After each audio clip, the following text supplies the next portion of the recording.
ডেঙ্গুর প্রকোপ মৌসুমে সবাইকে সচেতন থাকার আহ্বান জানিয়েছেন ডিএনসিসি মেয়র মোহাম্মদ আতিকুল ইসলাম।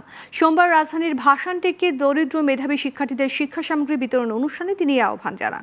অনুষ্ঠানে চীনের কমিউনিস্ট পার্টির কেন্দ্রীয় কমিটির আন্তর্জাতিক বিষয়ক মন্ত্রী লিউ জিয়ানচাও ও সমাজ কল্যাণ মন্ত্রী ডাক্তার দীপুমনি উপস্থিত ছিলেন। এ সময় মেয়র বলেন, বর্ষা শুরু হয়েছে, কখনো বৃষ্টি আবার কখনো রোদ। এটি এডিস মশার বংশ বিস্তারের উপযুক্ত সময় ও পরিবেশ। সবাইকে খেয়াল রাখতে হবে বাসাবাড়ি সহ আঙিনার কোথাও পানি জমে থাকছে কিনা। পানি জমে থাকলে পাত্রটি উল্টে দিতে হবে। পরিত্যক্ত পাত্র ধ্বংস করে ফেলা জরুরি, কারণ এসব পাত্রে এডিস মশার বংশ বিস্তার করে।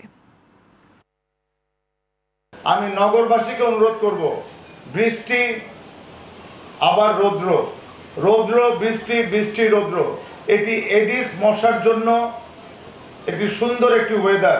তাই আমি অনুরোধ করব নগরবাসীকে, আপনারা সবাই এগিয়ে আসবেন। আমাদের কোনো জায়গায় যেন কোনো পানি জমে না থাকে।